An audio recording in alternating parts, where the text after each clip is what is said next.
Hello, everybody, and welcome to the Human Echoes podcast, the show where we review oddball movies, have oddball discussions, and occasionally take questions from you, the oddball fans. I'm Tony Southcott. I'm Albert Berg, and the oddball movie for this week is Children of Men. If somehow you have managed to not hear of this movie, Children of Men takes place in the dystopian future of 2027, where the world has gone to crap, at least partly because 18 years prior to the beginning of the movie, people have stopped having babies. All people, everywhere, completely stopped. There are no more children in the world. Through the course of the events of the movie, we find out that there is one woman left who has managed to get pregnant, and we follow Clive Owen's character, Theo, as he tries to get her to the last bastion of, I don't know what you would, maybe peace in the world? The Human Project is basically a offshore research group that's trying to save humanity. It's basically an enclave of scientists who, from what we can tell, we never really get to see that clearly what they do, are trying to find a way to break the infertility that's overtaken mankind. Yeah, it's interesting. Alfonso Cuarón has very explicitly said he wanted not to make an exposition movie. So there is no real deep dive into why have people stopped having babies? Like, what's the medical reason? What's causing all this? They don't deal with that. This is just sort of, here you are in this world in the aftermath of all of this stuff. And it really, maybe the most powerful thing about this movie, in a movie with so many powerful things, is that it builds this world so perfectly. It puts it, a lot of times dystopian futures go too far. They feel like, oh, you've gone into something that, it can parody or at least represent certain things that are happening today, but I don't really believe that would happen. This movie, despite the fact that it has sort of the end of civilization outside of England, really presents a world that you can see actually existing somewhere. And there's so many details and little things built into the background, and the movie focuses on the background. The movie will, the camera will be following a character for a while, and there's a lot of handheld sort of long takes in this. You'll follow somebody, and all of a sudden, you'll just pass something, and the camera will drift over and say, hey, what's this person's story? For 2 seconds, you'll get a glimpse of somebody who's completely unrelated to the story, and then back into it, and it really meshes all this together to create this fabric of a reality that feels very real and very plausible, and honestly kind of horrifying. It's amazing that in a shot that's so complicated, I'm sure they're using a little bit of that to add the cuts that are in between those long takes, but it's kind of indulgent to be able to take a moment out from all this chaos just to show one family's different struggle for just a brief second. I don't know if it's indulgence. I mean, I think that's the point. I think that's what he's saying, is that we walk past so many people and so many things in our lives that we don't take time to look at, or that we don't have the time to look at, but their struggle is real too. And so I think it's almost a manifesto in a sense to say that it's not just the main characters of this that are affected. It's not just a story about the hero and the girl he's trying to save from the bad guys. It's a whole country that's gone to hell. And here are just some of the effects of that. Definitely. And you talked about detail work earlier, and I was reading about some of the things that had to go into this, for the world building. There's one part where it's pretty simple. They have him locked in a room that's covered, where all the windows are covered up with newspapers. Every single newspaper had to be typewritten as stories that have happened in this world. Every time you see a thing in the background, it's giving news stories that are currently happening. Every little thing is just constantly covered in detail. Even the music selection is very symbolic for a lot of the things that are going on. I think that you probably read some of the same thing I did. I went to the Wikipedia page for, not the Wikipedia page, the IMDb page trivia. For the trivia. The trivia on this movie is so long. And it's not just a director had a flu and he was shooting this. It's you can see this in the background, and this means this, and this is a reference to this piece of art, and this is this, and this is one of the movies that I watch and I think it makes me intimidated by just the audacity and the sheer density of things that are in there. I didn't even think about the fact until I looked into it later that there's an animal in almost every scene. And that, like, Clive Owen's character Theo has this affinity to animals that means something. It just didn't. There, I was so, and maybe I wasn't paying enough attention. That's also possible. But well, I didn't notice that until this watching of it. This is probably my 4th time watching the movie, and this was before I read the trivia on it. And I was like, wow, like every animal that's in this is attracted to him. I didn't notice that there were animals in every scene, but I did notice that, like, all of a sudden cats were attracted to him, or dogs were always following him, things like that. Yeah, that's what I had read. Again, I read this after I watched the movie, so I'd have to go back and see, like, exactly what the density of animals is. But according to at least one thing I read, there's a dog or something in the background of almost every shot. And there's not as many shots as you would think. A lot of people like to talk about this movie in terms of its really impressive long takes, but it's also it uses sort of longer takes as not as like well, look at how great that is. There are some of those in there, but sometimes it's just a shot that goes on for like 20 or 30 seconds and then cuts, and it's not extravagant. It's not like mind-blowing, wow, it's there, but it serves to immerse you in this. And I kind of talked about that in the world building as well. Like there's a very strong feeling of reality here, and the camera work absolutely works 100% with that. It's handheld and arguably shaky cam, but it does not do any of that Paul Greengrass crap where it's just bouncing all over the place and you can't see anything. It's just enough to give you the texture of this is kind of like a documentary, but the cameraman is not having a seizure. Yeah. Like, I'm sure they had some pretty good stabilizers on there and everything too.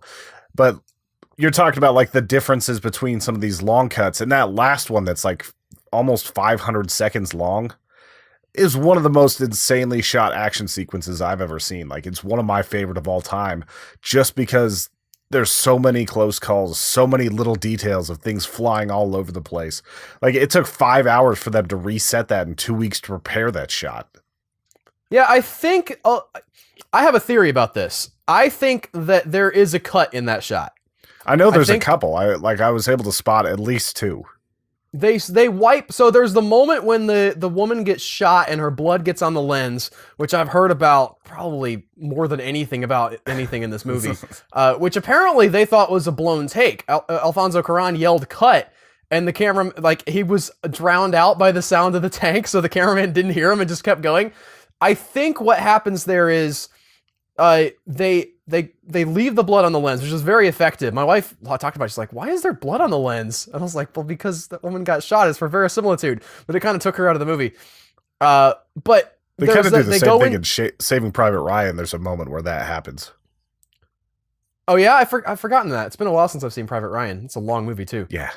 But they go into a stairwell, and there's a moment where the camera, like, pans up, and it's black, and then pans back down. And if there's not a cut there, I would be surprised, because A, it feels like the natural place to put, like, a hidden cut, and B, after that is when the blood starts to disappear off of the lens. And I think this is my theory, what I would have done is hide the cut, have the piece after that where you digitally add the blood, and then you can slowly fade it out as the camera moves around and does things. And that's just my theory, and it doesn't really matter to the actual analysis of the film at all, but it's fun to think about this stuff from a technical standpoint.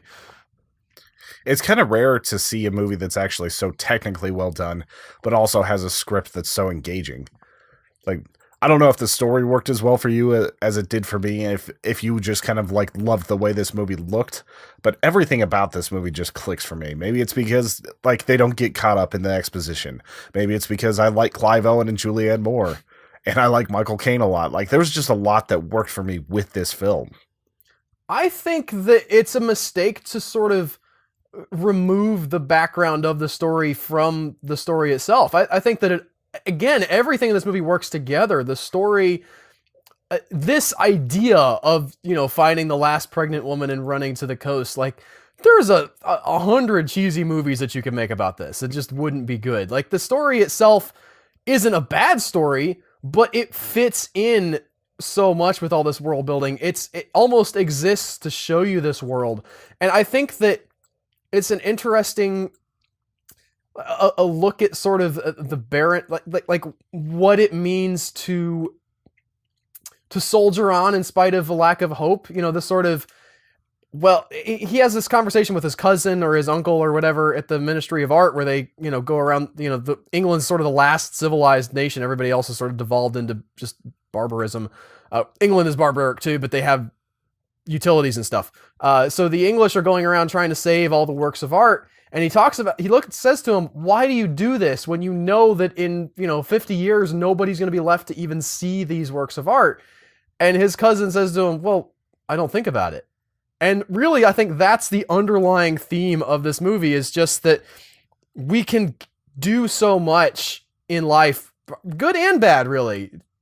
We can allow bad things to happen because we don't think about it. We can, you know, get through hard times if we just don't think about it. There's the idea of turning a blind eye to the pain and to the hopelessness. It's a double-edged sword, because on the one hand, you can end up apathetic to the plight of others, but on the other hand, if you care too much, I put that in air quotes because I don't want to disparage other people's caring, but if you care too much, you can get sort of sucked down into, well, it doesn't matter, I'm gonna die anyway, the sun's gonna supernova in 4 million years, what's the point, guys? And I think that there's some merit to be said for just doing the work anyway, even if it giving yourself a purpose. So all of that fits in, I think, with the story. And there's a whole, like, you know, a sort of pseudo-biblical narrative there as well, where you have, she's not literally a virgin, but they kind of like, she does have a pretty good joke about that. She makes a joke. I mean, it is, if you wanted to blow people's minds, you could totally start a religion if you were the first person and be like, this is Immaculate Conception. I am the new Mary. Well, they try to do that anyway, right? Like, they're not literally a religion, but they're essentially trying to use her as their de facto figurehead for the terrorist organization. Uprising. Yes, those are one of the peoples that Clive Owen has to fight against, because they're going to use the baby as, you know, their figurehead. I always have trouble with that guy's name. Chiwetel Ejiofor? Chiwetel Ejiofor. He's the Black Panther, I believe, now, right? I believe so. I'm going to double check that. I have it right here. No, that's Chadwick Boseman. I got black people mixed up. Oh, he is going to be in the next Black Panther movie, I'm pretty sure. No, he was in Doctor Strange. Okay. He's Meridio. That's the problem. It's not that I can't tell black people apart, Tony. That's not the problem. I'm very sorry. He was in 12 Years a Slave and various other things, though.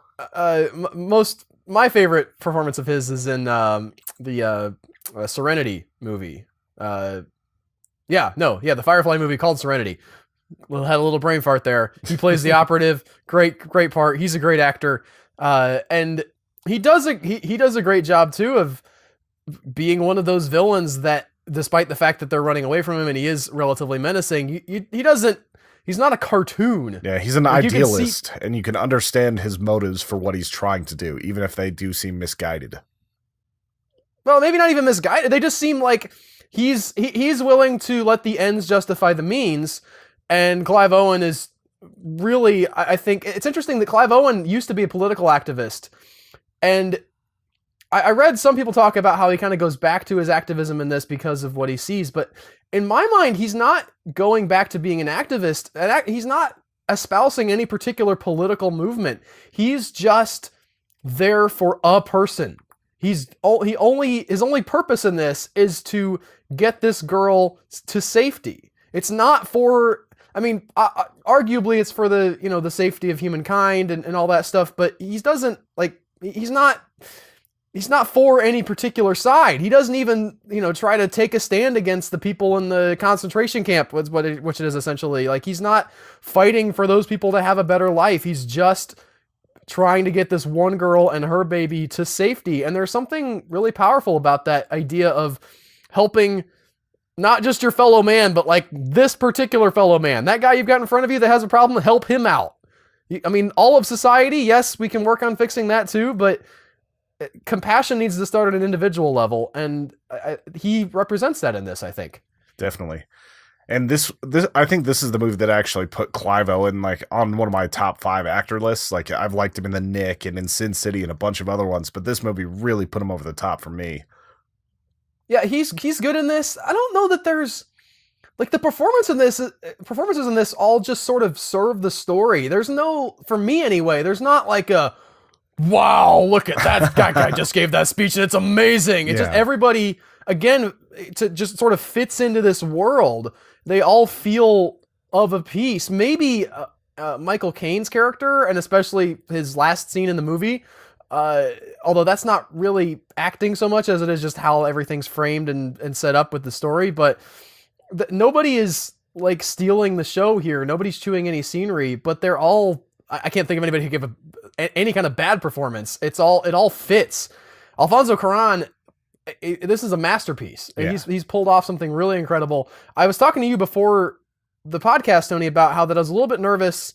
Really, throughout the year, I've felt like that I've been mostly disappointed by a lot of the films that people have been very hyped for. I have not felt that they lived up to the hype, and coming into this one, having heard so much about it for so long, and not being sure how I was going to feel about it, I was so happy to actually get on board this movie and say, okay, this is as good as everybody's ever said it is. This is close to a perfect movie. I can't think of anything that I'd be like, you know what, they really needed to fix this. This would have been better. I was a little bit worried you were gonna go the like Inarritu with it. You were gonna think it was a little too like pompous and like a little bit too heavy-handed or something like that. So I was very glad to hear that you actually did enjoy this movie. It has something to say, to be sure. I like a movie that has something to say. I just don't like a movie that talks down to me. And this movie didn't seem like it was talking down. This movie, it does, again, there's that world that feels like you can actually live in, and it feels like you're in that you could be in that.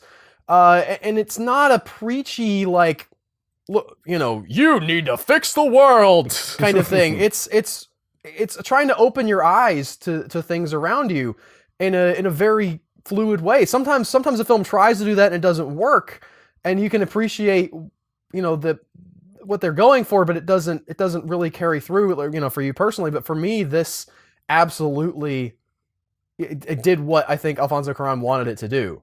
Definitely. And like, you see why he's like moving on to movies like Gravity and all this, like, he's just got such a good visual style for that sort of action for all that's here, even though I would say that this is the much better film out of those two.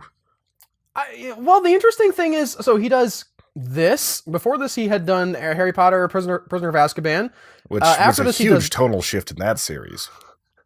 But after this, he does Gravity. And you think about it, I mean, Prisoner of Azkaban is kind of darker and sort of like grayish, for a Harry Potter film, and those films get dark, and he does execute that turn in the series well. But those are all very different films.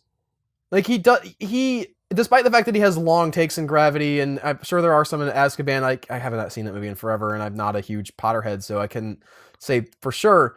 But he doesn't. It's not like he's just stuck in a thing that he's doing. And not to say that that's a bad thing, but when you look at a Quentin Tarantino film or a Wes Anderson film, I say Wes Anderson. I actually haven't seen a Wes Anderson film, Tony. But I've heard people weird to me that you still haven't seen a Wes Anderson film. You should go watch Moonrise Kingdom this week with your wife, because it's a very sweet movie. It's on Netflix. Like, I would very much recommend that to you and your wife. You would both like that. I'm nothing against him. I just haven't got to it yet. But I have heard that this is like, well, that's, there are things that he does that you just sort of feel like, well, that's a Wes Anderson move. Alfonso Cuarón, again, other than the long takes, I can't think of a thing where I would say, yeah, that's classic Alfonso. He's got, it seems like he's got a huge bag of tricks that he is absolutely pulling from all over the place to make this world work, and it's impressive. We actually got a bunch of questions related to this. Is there anything else you want to say about the movie before we take some of those? I did, actually. I was thinking about this. We talked a little bit about how the camera work kind of immerses you in the world, but the interesting thing about some of this camera work, specifically, this is, again, in the trivia section on IMDb, they talked about the shot in the car. There's a relatively long take that takes place inside of a car where they're driving down a road. There's some action that takes place, and the camera does a lot of turning around and looking at things, and it feels very natural. There's never a moment where you're like, well, what is that? Or why is the camera moving like that? I don't think the camera, it might go through something at some point, but the way it's executed never feels like. Sometimes you have a long shot where they want to go through a window, and so they're just like, we just digitally added a window, and then when the camera went through, it's gone now. This doesn't have any of those things, but reading about it, they had a special camera. They have apparently there was a guy on top of the car who had to be manipulating, the camera that's like a stuntman as they were driving down the road. There had to be special seats in the car that laid down so people could get out of the way of the camera when it had to move in a certain way. And it's fascinating to me that you have to use so much more artifice to make something feel as if you're just sitting there without a camera at all.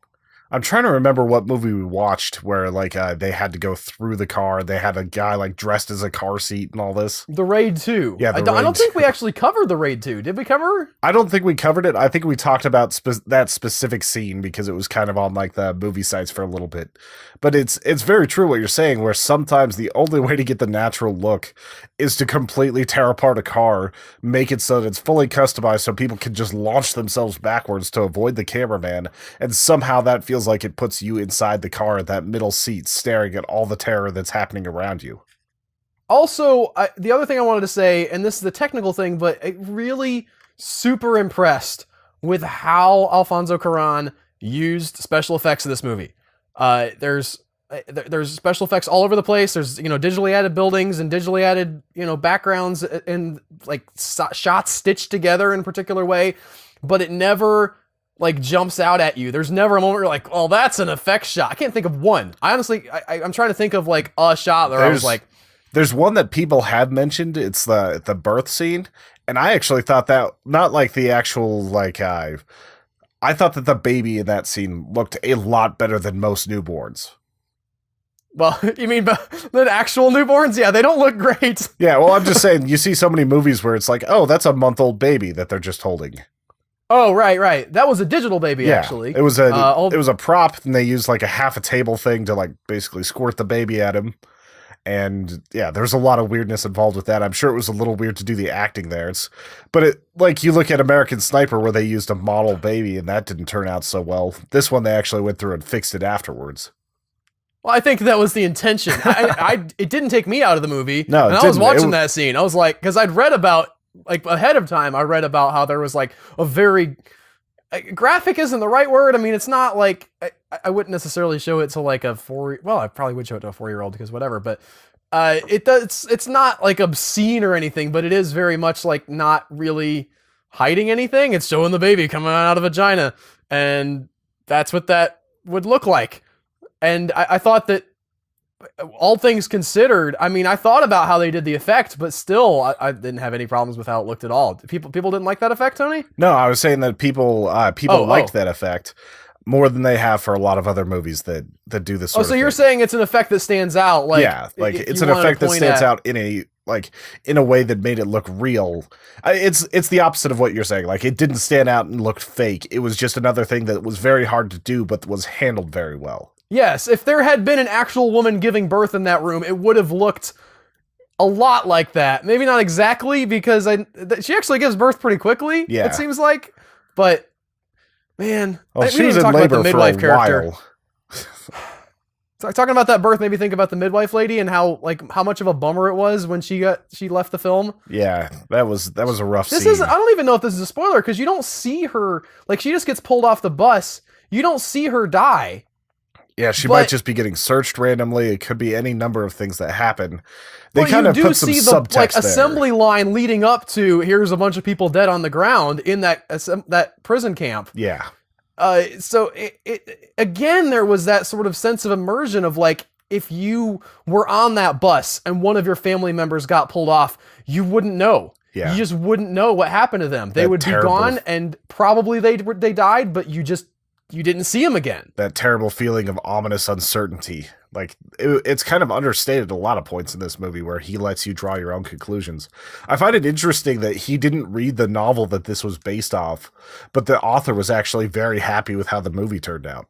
I think somebody who worked on the script read the novel. I don't think Alfonso Cuarón was just a world without babies. I'll write that script.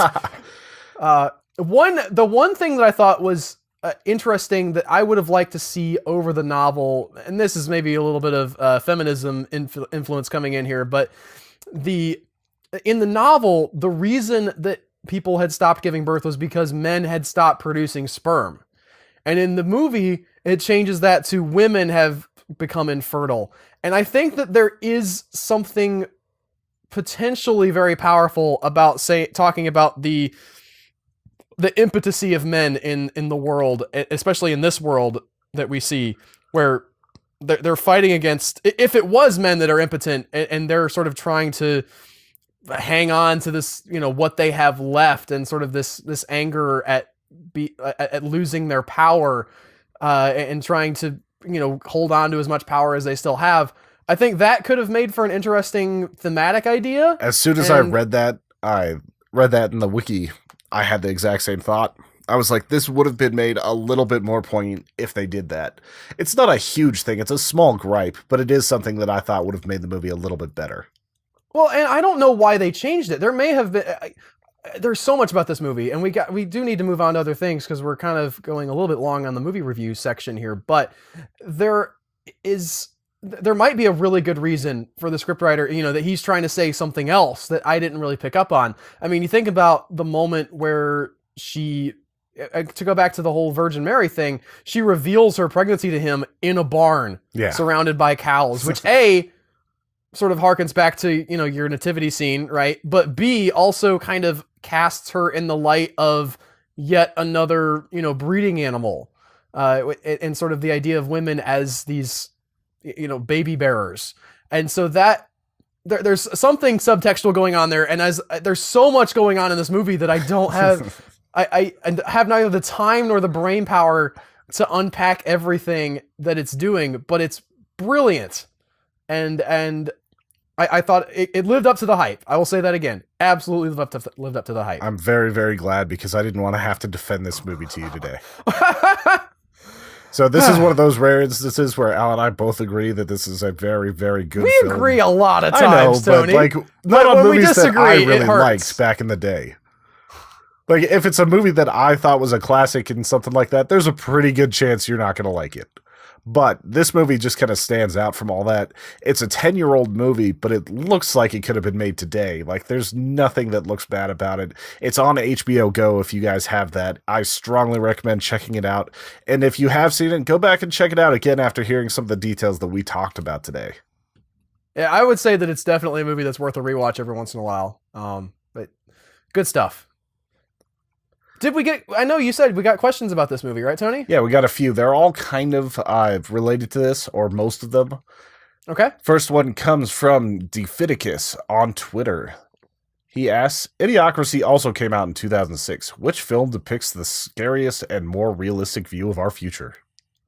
I definitely think that Children of Men is more realistic and arguably scarier because of the realism. Idiocracy is not a favorite film of mine. I think people like to... Everybody... The problem with Idiocracy is that everybody can jump on board Idiocracy and say, that's what my future is going to look like. It's a film almost without a real stance other than, man, people sure are getting dumb, aren't they? Yeah. And I don't think they are. I think I reject the idea of the good old days and how everything's declining. I think a philosophy. I think the only part of that I agree with is that people are becoming a little bit less as far as personal problem solving, because people had to be a lot more ingenuitive in older times because you had to do so much more for yourself. So I think that as far as problem solving, we're starting to lose a little bit of that. People are becoming a little more dependent on like very specialized people.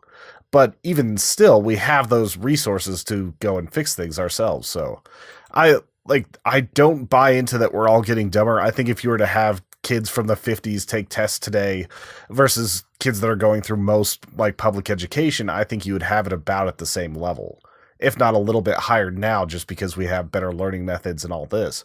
So I don't fully believe that. I know that heredity isn't entirely linked to intelligence. Like, if your parents are both dumb, I think a lot of the reasons why they raise dumb kids is because they put values on things that aren't as good, or at least not towards, like, the intelligence scale. But I don't think having dumb parents is going to, like, lock you into being a dumb person. Well, and I think there was a very strong fascination in that movie about media, right? And sort of a decrying of the what is it, where you have live TV and it's not scripted, reality TV. I thought of the word, Tony. They're sort of like making fun of the reality TV star and how their actual stuff is going away. Although I might be misremembering the movie, they may not talk about that much. But anyway, it turns out that was sort of a phase that we went through, and we still have that around. But we currently have a reality TV star as a president or president-elect. Yes, but we also have really great scripted television and very smart things on TV and in theaters, arguably. It's not like Breaking Bad required a bunch of like fart jokes to make people go to it.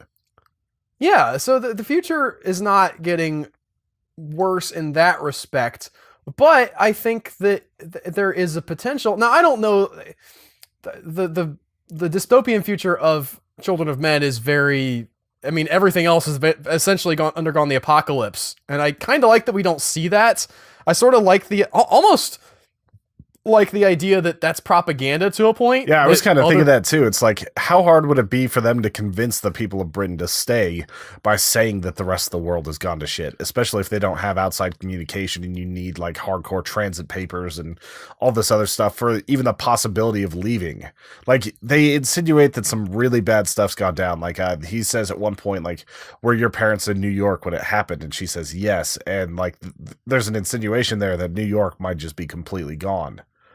I'm not saying it's not bad in the rest of the world, but I think that we could probably exist without New York. I don't know. I don't know exactly what the movie's stance on it is. And we do see a lot of refugees. That's sort of the whole subplot, the whole reason that the movie it has all these people in these camps is because refugees are fleeing from everywhere else in the world to come to England, and they just don't have room for them. Yeah, they're putting them in. So they're not quite concentration camps that they're being put in. It's more like the Warsaw ghettos and things like that. And it's tough too, because you see that happening in real life, and the reality is any country just from the standpoint of infrastructure can't handle that kind of huge influx of people running from a war. So they run from a war where they're getting blown up, and they all sort of, stream into this other place where they're not getting blown up, but there's just not anything. There's not enough money or infrastructure, or, things are set up in a particular balance, and then all of a sudden you push that balance out with a lot of extra people, and it sets things into unbalance. And so what do we get? We get people angry at them. We get, sort of the beginnings of racism, and those people, if they are fleeing a war-torn country, maybe there's, a lot of strife and everything already. Maybe you have some militants fleeing from there. It's and so what you get, I think, essentially is you get people that there is a sense that they're trying to help these people in a way. Like, they're trying to preserve their way of life, and yet they're not just shooting all these people. They do give them somewhere to live. It's crap, but you get the sense that they started out with good intentions of, we're going to house these people, we're going to give them, a place to stay, and it just got overwhelming, and the conditions got so bad that they had to start, turning off their empathy so that they could justify being able to treat these people like animals. Yeah, once again, that's where the realism comes in, because it never felt like he was trying to do this huge, this is what happens whenever you treat immigrants poorly. It's like, this is what happens when the infrastructure is collapsing and you're still trying to help them but can't.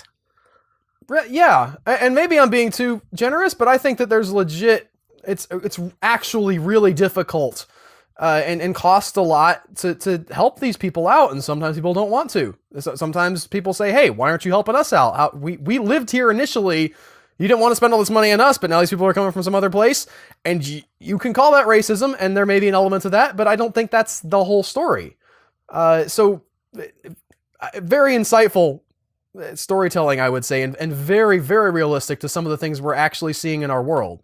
And today. That leads into the next question, which comes from our old friend Rich Alex. He asks, is this movie plausible? Would 18 years of global infertility really have that much effect on our civilization? Do kids matter?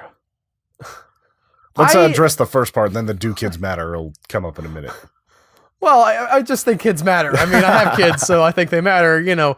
But I do think that I don't think this alone, like there's another timeline where things could have gone differently, but it is interesting if you have an entire planet coming to a moment of a crisis of faith, right? What does this say about your world, about who you are, about what you are, if all of a sudden there aren't any children being born and there's no future?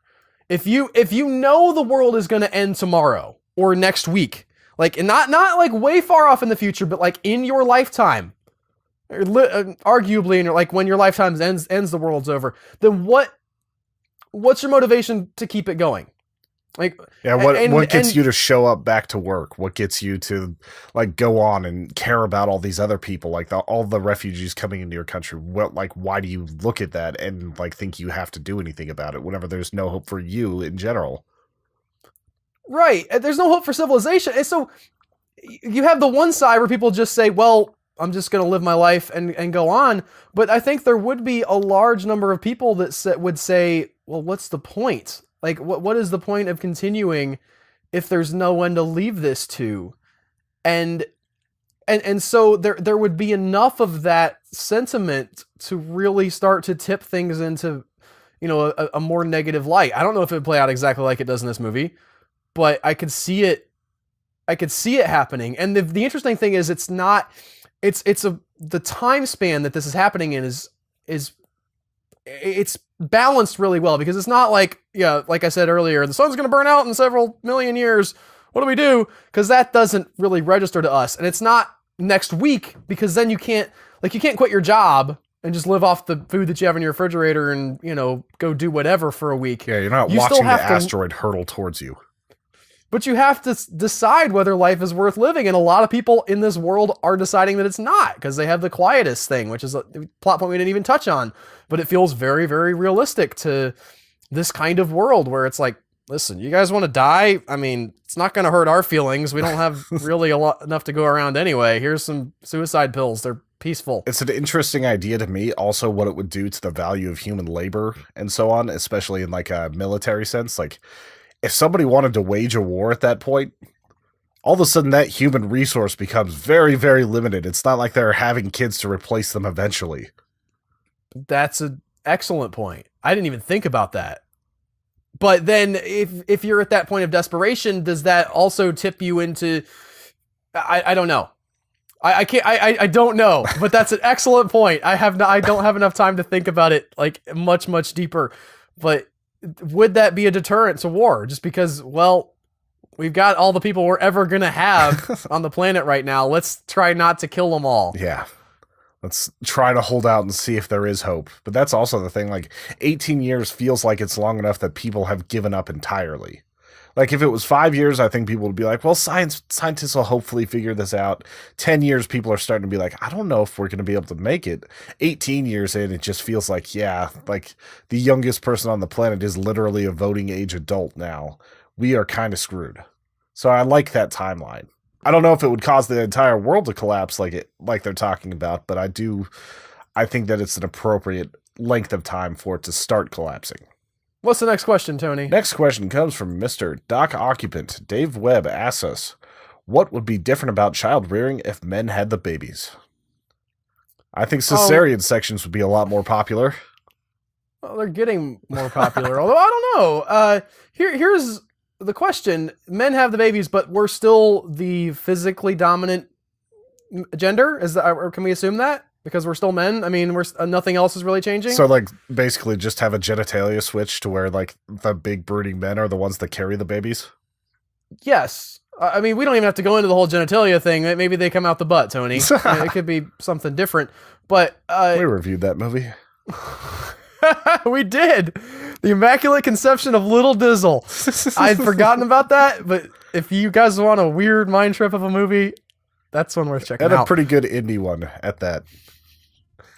I think that a lot of what drives sort of sexual inequality these days is the idea of childbearing.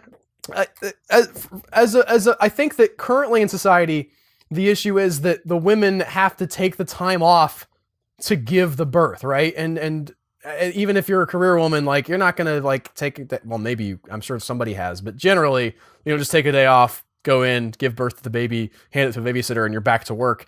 Probably not how that goes down. So there's that downtime, which really I think is between that and then the societal pressure to be a mom, to be the caregiver more so than the father is. I think those things are what help to contribute to the wage gap. But if you start a society like back earlier and you say, well, it sort of back in the days when you're foraging and things, I think that men would still be relatively dominant because, we're still probably needed for hunting and, killing and things like that women might not be as good at in those circumstances. Although society would be different in the way that, you'd still have to support those guys. If you are pregnant, obviously you're somewhat impaired. You can't do everything that you would do otherwise. So if you have pregnant dudes, now you're going to have a society that has to support them when they're not able. And maybe women step up for that, or maybe there's, a sort of a safety net of other guys kind of filling in for the family. But it almost feels like that if that didn't happen, that you would have a much more difficult time of it, because if the women aren't able to provide and the guys are down and out with having the child, then you'd really be kind of messed up in a hunter-gatherer type of a world. I think in the hunter-gatherer sense, you would have probably seen a lot more of a switch. Like you'd have just had the women finding the ways to be the effective hunters. It'd go like a lion society where the lionesses are the ones that are bringing back the food. Possibly, and long term, I think you might see, a strong, more masculine probably isn't the right word here. The stronger traits in women start to become dominant because they would be needed more.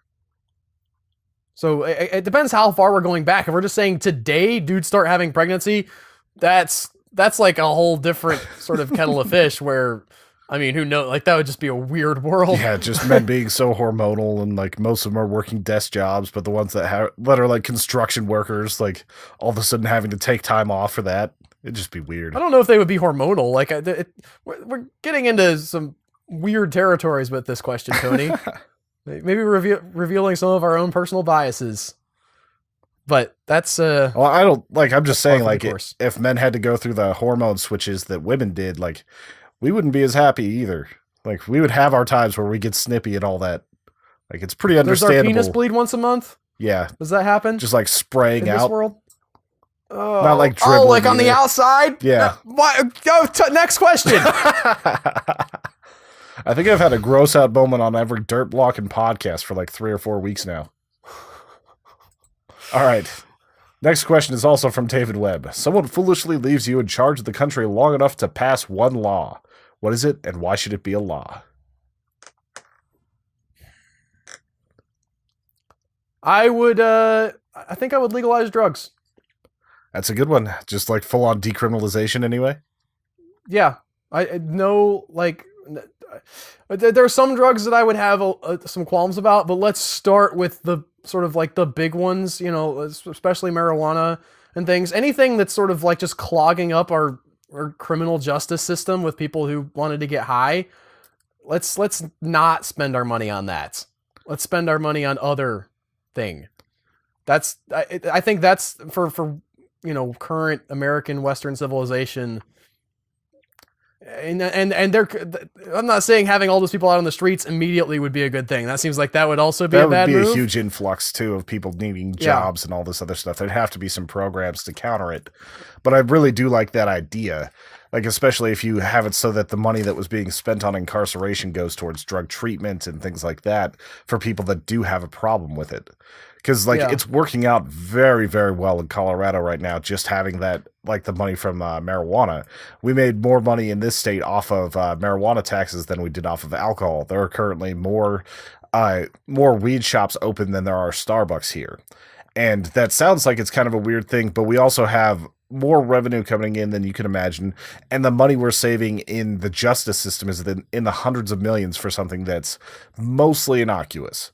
Like, And I don't, again, I don't want to go like 100% blanket on that, because maybe not PCP available on your like drugstore counter. That seems like a bad move. Yeah. I mean, even something as like common as antibiotics, I don't want to just be available on the drugstore counter, because then people will just go and take antibiotics and we have worse antibiotic resistant problems than we have. I do still think there should be regulations, but the idea of these things being criminalized for ownership is, I think, a drag on our society. It drags us down more than it helps getting them off the street. Even if there is a negative side of having some drug users out of prison and sort of, clogging up the works, I think that having them just put away so we don't have to deal with them and spending all that money on keeping them housed and stuff is not, I think that the net balance is negative. And it's also a good way to get rid of a lot of those, like the crime involved in the black market there. And to go back to Colorado one more time, like we've had less DUIs than we've ever had before. There's a lot that's changing. And as far as like the culture, we've had less assaults. We've had less, just like across the board crime is going down. And a lot of that is because you're not creating these black markets where certain people that you don't want to have any sort of power have power. So I think that's a major thing that could cause a huge shift in people's thinking. I read about speaking of black markets, I read about something that I want to talk about in the bonus podcast. I'm just going to bring it up here briefly. I heard about narco subs recently. Have you heard of these? Like you're talking about the submarines that that drug dealers have created? They build submarines in the jungles of like Brazil or whatever, and then drive the submarine to the US and sink it there at the dock. That's how we'll talk. That's a bonus podcast topic. Become a member at humanechoes.com if you want to hear us talk about that. I put it on the list, but that's fascinating and just really an amazing testament to how far people will go to get drugs into the country, despite the fact that we have laws against it. Yeah. Like that goes back to creating the black market. You make it so that a few grams of something is worth so much that people can build submarines to get it over here. Is that all the questions, Tony? That is all for now. All right. Well, in that case, it is time for our top 10 list, Tony. Everybody's doing them. We're going to do one too. I want to just preface this by saying this top 10 favorite movies of the year. Some of the ones kind of towards the bottom I'm really iffy about. Like there's some that didn't make it on that I was like, man, these are really good. And some that I did make it on and I'm like, am I really putting that over that? I think I am. It was a huge struggle for me to make it into the 10, mostly because there was a lot of movies that I didn't absolutely flat out love this year. I thought that there was a lot of good movies, but there were some that I was just sort of like, that was good, and kind of just left relatively happy, but not completely blown away. Which maybe it's because I didn't see enough movies. Sony. I saw way less than you did this year. Yeah? Like I was just looking through the list and I was going like, did not see this, did not see this, did not see this. There's so many that I wanted to see, but I didn't quite do it because like I knew you were doing the rundown. We weren't doing 0.5s and I was just like, I don't quite feel like getting out to see a movie tonight.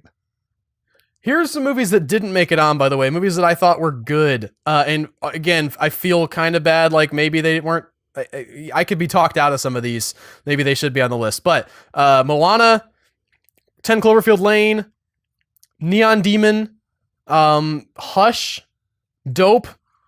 I thought all of those were really solid movies, and those were on my sort of like consideration list, but they did not eventually make it on. So how do you want to do this, Tony? Do you want to go back and forth, or do you want me to read mine and then I'll read yours? Or you'll go through yours and I'll make fun of it. Okay, here we go. At the bottom of the list, these are not exactly in order, but I'm kind of like ranking them sort of lower, mid, and top. Bottom of the list is I Am Not a Serial Killer. I thought that was a really solid, interesting, sort of weird genre picture. Had some cool effects. I would not say perfect, but I remember just, again, this is sort of a favorites list rather than a best movies list, and it really worked for me. I was really affected by it, and so I put that on the list. And it's kind of cool because we both got to meet the author of the book that got turned into by weird circumstance at cons. Yes, we did. Well, it wasn't a weird circumstance. We went to the con where the guy was at and we talked to him. It wasn't that odd. Next on the list, and again, not exactly in order from 10 to 1, although I do have a favorite movie this year, is Under the Shadow. It's an Iranian horror film that I talked about for the rundown. Very, very Babadook-esque, and I think underloved and underappreciated, so the hipster in me definitely wanted to push this forward a little bit. It's, again, it doesn't I don't love this film, but I do think that it deserves more recognition, and I really, it surprised me more than I expected that it would. Also, kind of towards the bottom, Hacksaw Ridge, the Mel Gibson and Andrew Garfield movie. I mean, Mel Gibson's not in the movie, but he directed it. I thought that one was a good story. It is kind of weird and muddled on the message that it has. It's sort of anti-war and glorifies war at the same time, and I have some problems with that. But it absolutely is, from a personal character journey. I dug that movie a whole lot, and I had to put it on here. I've always liked Mel Gibson's movies, even if he's a crackpot. He could put together a good movie. Moving into the mid list, I have Don't Breathe. That's one I still have not seen that I really want to. Okay. Well, good stuff. Really just solidly effective horror. I thought, and I think a lot of the stuff on the mid list is kind of in that same realm. Yeah, I'm guessing there's going to be some overlap with the ones I have on my list with that are like Don't Breathe. You probably also have The Witch on yours, Tony? I do. That one was a good one for me. This one, I said that we're on the mid list, but I'm actually going to put this one, kind of bump it down. Hail Caesar, that from the Coens, was, again, a film that I appreciated a lot, but I couldn't tell you this is the best film ever. It's just sort of one that I dug it. You got to be into the Coen brothers to like this one. If you don't like Oh Brother Where Art Thou and some of those other ones on a very personal level, you probably won't get into this one. Back up on the mid list is Green Room, another really great, just solid horror film that I thought just worked like gangbusters. And then moving into, I think this is the top 3. I'm hoping I didn't miss any. I want to look over my list. I have the crossed off ones up here too on the same paper. On the top 3, I have Rogue One, which I just enjoyed so much. It just had so much fun seeing that at the theaters. I couldn't not have it on here. Number 2 for me is Kubo and the Two Strings, which was excellent and fantastic, and I saw it again on DVD yesterday or the day before and cried again as I did in the theater. And number 1, best movie of the year, arguably a perfect film for me anyway. Hits every button that I want. It's weird. It's surreal. It's beautiful and funny and moving and has something to say, but it's not preachy. Is Swiss Army Man. Swiss Army Man. I was going to say by far the best film of the year. Kubo's way up there. Kubo's way up there for me. But Swiss Army Man, just knocked it out of the park for me. It also gave us that film. One of the most original movies I've ever seen. Absolutely. I've never seen it. It's hard to find something to compare it to without going Jodorowsky style. It's that far different. It's not as weird and as symbolic as that, but there's a lot to unpack in that movie, and it's in a very good way. So those are my 10, Tony. Number 1, Swiss Army Man. Number 2, Kubo. Everything else is just kind of in a nebulous list underneath of that. Yeah, I didn't even order these. I just looked through the year's films and just put them on a list of the 10 because I have a really hard time picking 1, 2, and 3 because it's I like all of these movies for different reasons. They hit different things for me, so I just kind of made the list. Starting out, Deadpool. I loved that movie. It was funny. It was exactly what I wanted from a Deadpool movie. They just nailed the character. They nailed everything involved there. Next on my list is Hail Caesar. I wanted to come back to Deadpool and say that I think that Deadpool, for me, I didn't have it on my list, but looking back, it's the most original superhero movie of the year. I feel like despite the fact that I really liked Captain America: Civil War, I feel like I'm getting a little bit of Marvel fatigue, and Batman v Superman kind of It's just the mush. Yeah. But Deadpool, despite the fact that I don't know that it's as good as Captain America: Civil War in the story, I think it really did a great job of being its own thing and being a superhero movie like we haven't seen before, and it's commendable for that. Because we have a lot of samey stuff. Deadpool actually pushed that off my top 10 list. Oh yeah, that was, Captain America. Yeah, it was on the list, and then it was like I got to pick 10 of these, and like Captain America just didn't quite make it, despite having some really awesome stuff. It's definitely a top 20 film, but it wasn't quite top 10 for me. What's next? You said it already, but I forgot. Next one was Hail Caesar.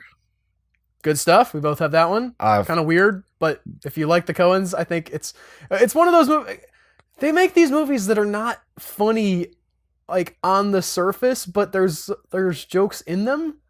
It's hard to describe a Coen Brothers movie. They're kind of like weirdly effortless, and this is why I think you're gonna like Wes Anderson, because he's got a lot of flavor like that. Even though they're saying something, but sometimes they're not. Sometimes they're just like, well, here's some stuff. Maybe we're saying something about it. Maybe we're not. Next on this list is The Witch. I didn't realize this, but I was doing it in kind of order of release dates in a lot of ways. The Witch was just like, it was atmospheric. It was perfect. It was dark. It was the way I want horror movies to be, as far as having a little bit more depth to them. Swiss Army Man is definitely on this list. It should probably be closer to the top, but like I said, I'm mostly going kind of by release date. 10 Cloverfield Lane is really high for me. Like, if I had ordered these, it probably would have been top 5, just because that movie was so tense. Like, it got my heart pumping the whole time. I went back and looked at my Fitbit to see if it actually was, and you could tell that during that movie it was elevated. So I think 10 Cloverfield Lane probably would have been on my list if it'd come out more recently, but there definitely is somewhat of a bias for me towards like something I've seen. Like it didn't stick with me in the way that I really wanted it to. I told you that Rogue One was the only movie I'd seen twice this year in theaters, and that's not true. I did go see 10 Cloverfield Lane with my wife a second time, and the second time I liked, but I felt like it kind of fell off. That's kind of why I didn't get the DVD whenever I was at Redbox the other day, because I was like, this movie was made so much more intense by not knowing what was going to happen next, and I'm not sure it can recapture that on a second viewing. So it's still good on a second viewing. It was on my, like, I wish this was on my top 10 list, but it didn't quite make it. And that might just because the intensity has faded somewhat since March when I saw it. Yeah. But John Goodman, by the way, if we're talking about performances of the year, we don't have this list, but John Goodman absolutely is one, if not the best performance I've seen this year. He's on that like top 10 list for me. He didn't get any Oscar nominations for that, did he? Like, they announced those. Well, they haven't done that yet. Okay. Have they? I don't think they have. I'm pretty sure that hasn't come out yet. I know that it's probably not going to, because it's a small budget sci-fi flick, but I think that they should honestly at least nominate him for that movie. Following that is Green Room, Anton Yelchin, or one of Anton Yelchin's last movies, unfortunately. Yeah. There's a lot of A24 on this list and various other small publishers on here. Neon Demon popped up next.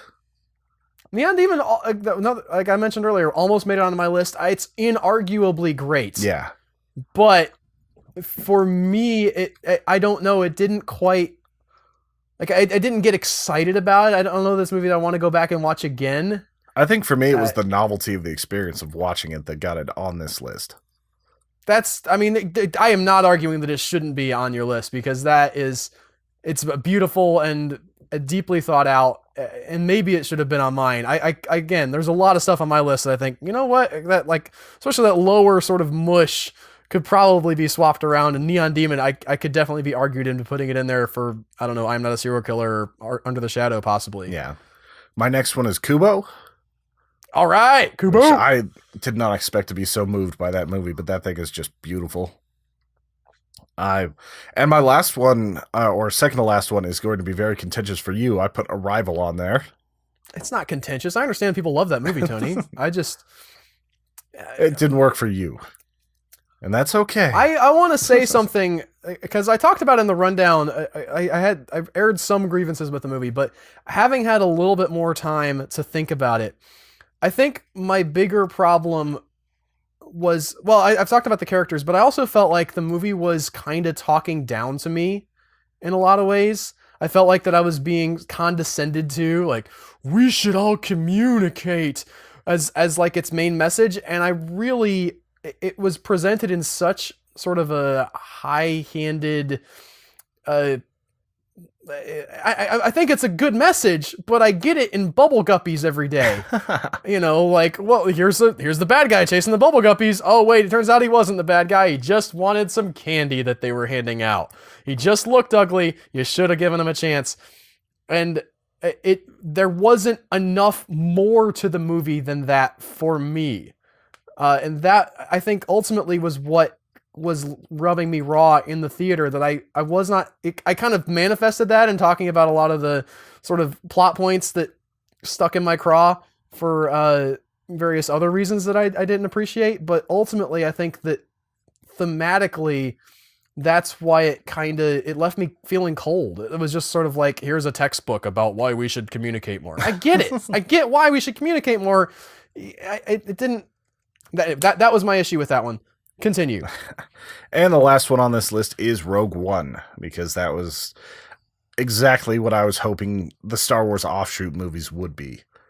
It was like, I was a little skeptical going into it because of all the reshoots and all the other things that happened. I was very optimistic, but I didn't want to like overhype myself. And it just, like, it hit everything I wanted it to. It was no holds barred. It was a very, very good movie on its own, and to put that addition to the Star Wars universe was just a great thing. It really works in the Star Wars universe. I've heard even, like, people talk about, obviously it works very deeply within the context of the other Star Wars films. And I've heard people use this as a criticism. I don't think of it as that way. I enjoy Star Wars. And while I understand that there are movies that can stand on their own, and that's important, the idea that they made this movie that works so perfectly as a prequel to Episode 4, where you get done with that one and you're like, I really want to watch Episode 4 now, and put that DVD on. And also, it's like, is there a better prequel that you've seen? Like, I have a hard time coming up with one. There are probably movies that are prequels that are better, but I don't know that I've never ever seen a movie that works as a prequel better than this one. In other words, that enhances the story of the original in a way that I was like, oh wow, now I know something extra about this that I didn't know before, and I have like extra appreciation for things that happen in the original film. A lot of prequels are just sort of mired down in like, here's the guy who you know is going to turn out to be evil, and here's this other thing that you know is going to turn out to be important later, and kind of just referencey things. And Rogue One essentially inserts itself into the story of A New Hope, and I don't think I've ever seen that done before, especially not as well as this. So I think that's an accomplishment. What I was going to say was that in addition to that, people have said that, and I haven't read these yet, but there's specifically a novel called Catalyst that takes place before Rogue One, and the people who read that like the movie even more than I liked it, because they're like, oh, I know about this person and this person and these guys' backstory, and how, like, there's very subtly hinted at the relationship between the main Empire bad guy and Hannibal. His names I've forgotten all of a sudden. Mads Mikkelsen. Very ashamed. Mads Mikkelsen's character, yes. And you know, that you sort of see that a little bit play out in the beginning, but apparently Catalyst is all about them and how they were friends at one point, and you know how that eventually Mads Mikkelsen's character realizes that he's being used for the bad of the Empire, and that's why he ends up on that planet. And there's that whole setup there that if you've read other EU stuff makes it even better. And if you're in Star Wars Rebel, then they name drop Captain not Hera. What's her last name? I can't remember. Anyway, the captain of the Ghost, as a general, or possibly her dad. They don't specify, but and you see the Ghost in there, and there's just like all these little nuggets of like, oh, I know what that is. I know the Ghost. The Ghost is in this. Oh, I saw that on Rebels. Or you see like the actual footage of the same guys from Episode 4. If you're that much of a nerd that you remember what those guys look like and what they sounded like, and they show up in that battle, and you're like, oh. All that stuff works. Just hit you right the feels for everything. It was perfect. A few honorable mentions that didn't quite make it on the list. Pride, Prejudice, and Zombies. I had a lot of fun with that, but it's not exactly highfalutin entertainment. Oh, I hated that ending so much. It almost, like, it would have been just sort of like, oh, this is... I don't know if it would have made it on my list, but, like, it would have been more in contention except for that ending that they stuck on there. Then Conjuring 2. I really enjoyed that. Oh! I should have had that on my list. Like, not maybe not on the top 10, but in my honorable mention. Conjuring 2, excellent. Good call, Tony. Yeah, like that series, just Conjuring 1 and 2, are some of the better horror movies that have been produced in the last 10 years, just as far as, like, straight horror. Really good stuff. Then Lights Out was a mention, but it was probably, like, it's a far down the list, but I did enjoy that movie. Yeah, I felt like that was sort of a lesser, more popcorny, not a version of, but, like, they came out around the same time as Don't Breathe, and I felt like Don't Breathe was a much stronger film. Yeah, and that's the one I really need to check out soon. You do. So it's good stuff. Anyway, we're a little over time here, so I think we're going to wrap it up now. We're looking forward to spending 2017 with you guys. Thank you so much for being with us in 2016. And if you want us to be able to keep continuing into the future, we need you guys to become members. Whenever you become a member at humanechoes.com, you get access to the bonus podcast, you get postcards, you get Krampus letters, you get all sorts of fun stuff. You get to have long conversations with the robot intern if you so desire. There's a lot of cool stuff that you get to do whenever you become a member. So go to humanechoes.com, click the Become a Member link, and check it out today. We've got some samples. If you want to hear me talk about narco subs, you become a member at the $2 a month level. You'll get access to the bonus podcast. We'll be recording that one in a couple weeks. Yep. So stay tuned for that. All right. See you guys then. Bye.